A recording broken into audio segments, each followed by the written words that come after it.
आप सभी का मेरे इस चैनल पर स्वागत है।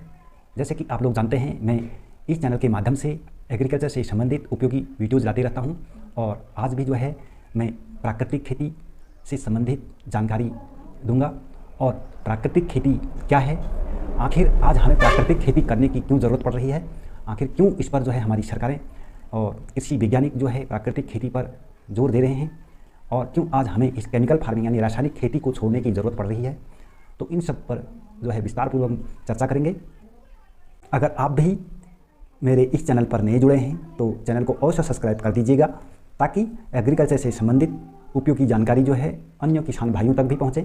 जिन रसायनों को हम अपने खेती में प्रयोग करते हैं, जिन जहरीले रासायनिक उर्वरक, हर्बिसाइड, पेस्टिसाइड और फंजीसाइड जैसे जहरीले रसायनों का हम आज अपने खेती में प्रयोग कर रहे हैं एक नाम मात्र उत्पादन बढ़ाने के लिए, और उस फसलों का जो आज मानव जाति जो उपभोग कर रही है, उन फसलों में उपस्थित उन रसायनों का जो अंश है वो हमारे शरीर में जाकर हमारी इम्यूनिटी सिस्टम को डैमेज कर रहे हैं। दूसरी बात, हमारे जीन्स, हमारे डीएनए में भी वो जा रहे हैं उनका अंश, और हमारे आने वाली जनरेशन को भी क्या कर रहे हैं, उनकी इम्यूनिटी को भी ख़त्म करेंगे।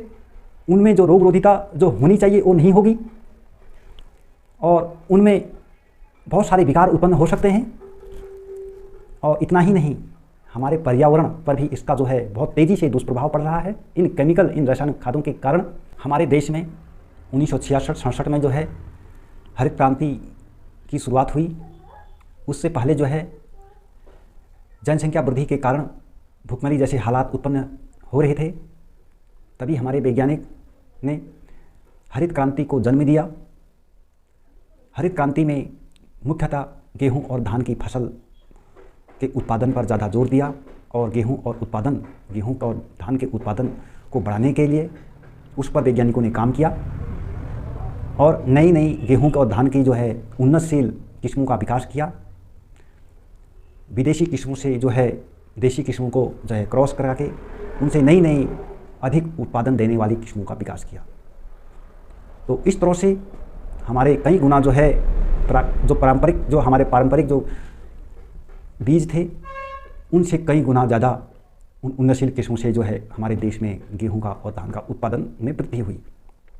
भले ही रासायनिक खादों के प्रभाव से उत्पादन थोड़े समय के लिए हम बढ़ा लेते हैं, लेकिन बाद में जो हमारी भूमि जो हो जाती है उसका कार्बन प्रतिशत नीचे चले जाने के कारण पूरी तरह से बंजर हो जाती है।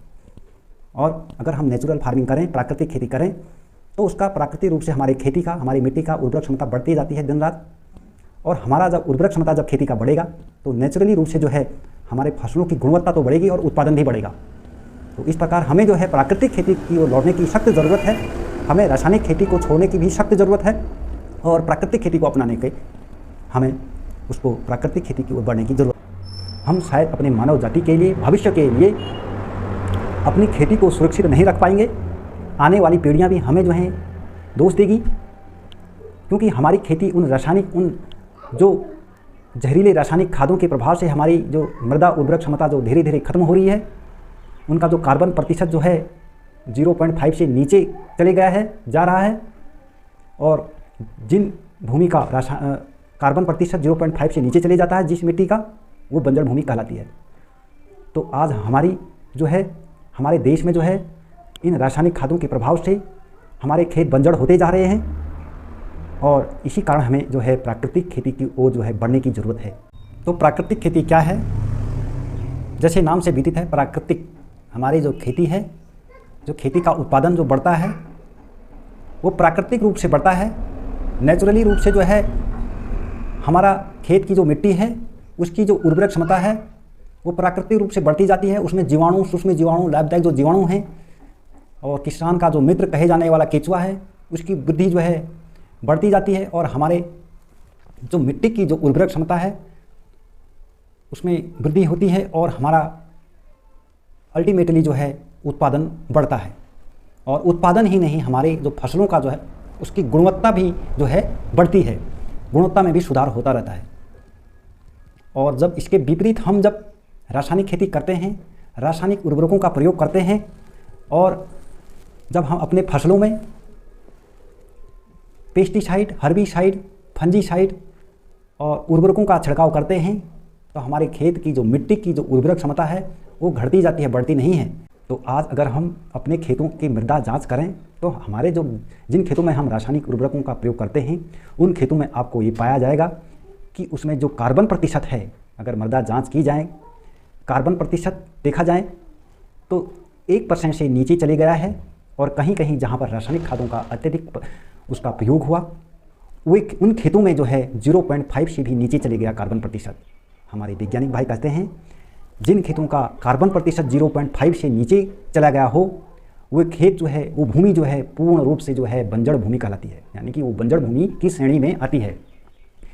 तो इस प्रकार आज हमारे खेत रासायनिक उर्वरकों के प्रयोग करने से आज हमारे खेत की मृदा उर्वरक क्षमता नष्ट हो चुकी है। उसमें जो कार्बन प्रतिशत जो पहले था 30 से 35 वर्ष पूर्व जो 1 से 3 के बीच में था, आज वो 0.5 से नीचे चले गया है। तो इस प्रकार जब 0.5 से नीचे कार्बन प्रतिशत चले गया तो हमारी फसलों का उत्पादन कैसे बढ़ सकता है, कैसे उन फसलों में उत्पादन हमारा बढ़ सकता है और कैसे वे कीट रोग व्याधियों से मुक्त हो सकते हैं। ऐसी अवस्था में जो है हमारे खेत आज चले गए हैं, हमारी मृदा उर्वरक क्षमता जो है पूरी तरह से नष्ट हो चुकी है। तो तभी हमारे वैज्ञानिक आज इस विषय पर, हमारी सरकारें जो हैं प्राकृतिक खेती, जिस खेती को 30 से 35 वर्ष पूर्व हमारे पूर्वज करते आ रहे थे, उसी पद्धति की ओर चलने के लिए आज हमें प्रेरित कर रहे हैं।